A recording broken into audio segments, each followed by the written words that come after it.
Bom, a gente vai agora falar sobre a revisão do plano diretor da cidade de São Paulo. Um estudo do INSPER revelou que uma área de até 51 parques do Ibirapuera poderia ser verticalizada com mudança no plano diretor. Acompanhe os detalhes com Misael Mainetti. O estudo calcula que terrenos sem limite de altura para prédios podem chegar a 14,5% da área urbana da cidade de São Paulo.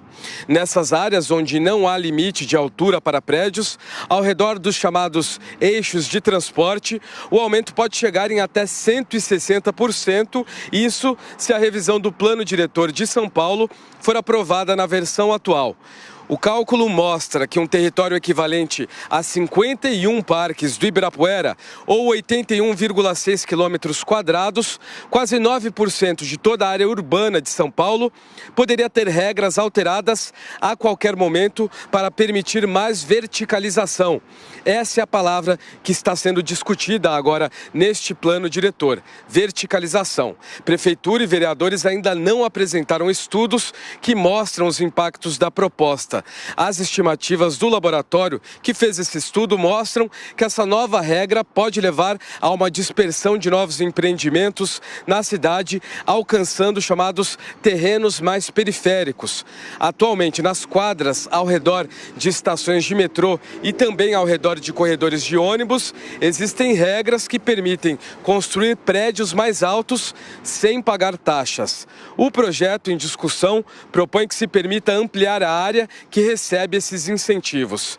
A permissão para construir os chamados espigões chegaria a áreas mais distantes das estações e corredores. O vereador Rodrigo Goulart, do PSD, que é relator do projeto na Câmara Municipal, disse que o impacto vai ser muito menor do que qualquer projeção que se colocar. Um detalhe que preocupa os pesquisadores que fizeram este estudo é o projeto que propõe que a mudança dessas áreas possa ser feita a qualquer momento. Ou seja, uma proposta da prefeitura ou, por exemplo, de qualquer vereador pode ser aprovada com pouca ou até com nenhuma discussão, e a população pode ser afetada por conta disso.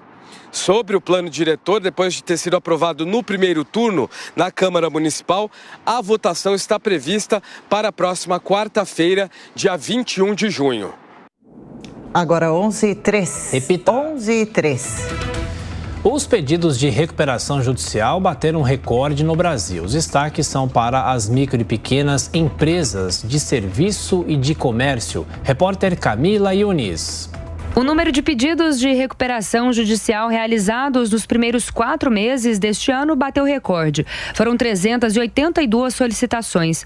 No ano passado, nesse mesmo período, foram 275, 28% a menos. O índice só não é mais elevado do que o registrado em 2018. Na ocasião, foram 518 pedidos.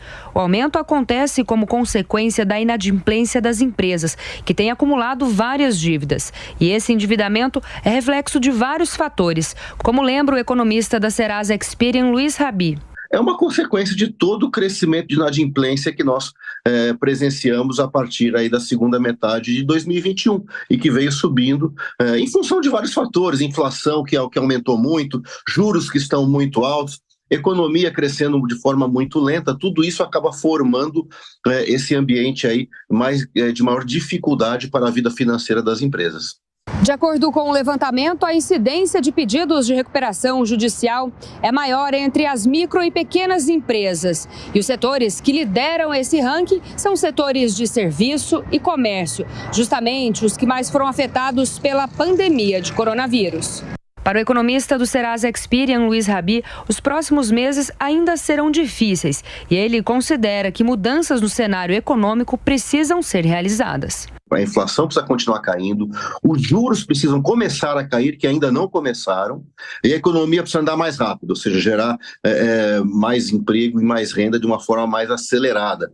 O pedido de recuperação judicial não significa necessariamente o fechamento de uma empresa e, em muitos casos, se torna um período de reorganização das dívidas. É o que avalia o advogado e especialista em recuperação judicial Edemilson Vicente. Vai se organizar o pagamento dentro da capacidade de pagamento da empresa para que todos, de forma equilibrada, recebam o máximo possível. O processo não é simples e pode levar cerca de 18 meses. Por isso, o especialista alerta ainda para que os empresários se antecipem. De organizar no que diz respeito a documentos, no que diz respeito a informações que vão ser prestadas a credores em tempo suficiente. Senão, o processo acaba entrando quando a empresa já tem um afogamento ali, vamos colocar dessa forma, que ela fica muito mais difícil dela sair do que se ela tivesse feito de forma organizada, com um pouco mais de antecipação. O especialista afirma também que o procedimento é um mecanismo para preservar empregos e a própria empresa. Bom, o Diogo Schepe, agora há pouco a gente conversava com o representante da Abrazel que falava que quase 70% dos restaurantes, pelo menos aqui em São Paulo, tem algum tipo de dívida, ainda por causa do pós-pandemia. E isso é um termômetro que deve ser levado em conta para elaborar políticas de apoio a esse setor, não é? Exato, né? Dívida é normal, natural que empresas façam dívidas, né? Mas o problema é dívidas em atraso, né? E tem um dado aí de uma pesquisa recente de que 3 em cada 10 pequenas empresas no Brasil têm dívidas em atraso. Então, obviamente que essa é uma situação ruim e quando isso se torna uma bola de neve, né? Porque você acaba...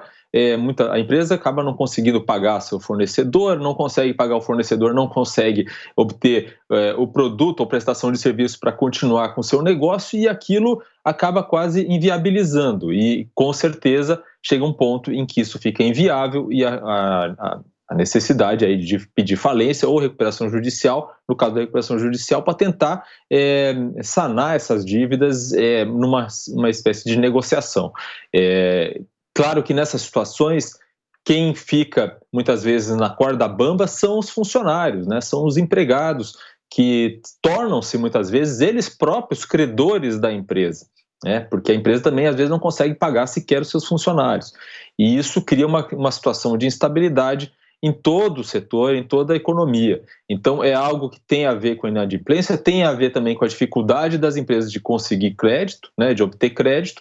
E isso, obviamente, só vai terminar quando a gente tiver uma economia realmente aquecida, né, em que as empresas consigam sanar as suas dívidas e ficar numa situação financeira mais confortável e, logicamente, que a taxa de juros é importante nesse processo. É preciso que o governo crie melhor ambiente de trabalho, de condições para os empresários, especialmente a gente acompanhou micro e pequenos, mas também os programas que o governo oferece para quitar dívidas de formas, às vezes, até mesmo radicais, são bem-vindos ou, como a gente comenta às vezes, acabam de alguma forma também punindo o bom pagador?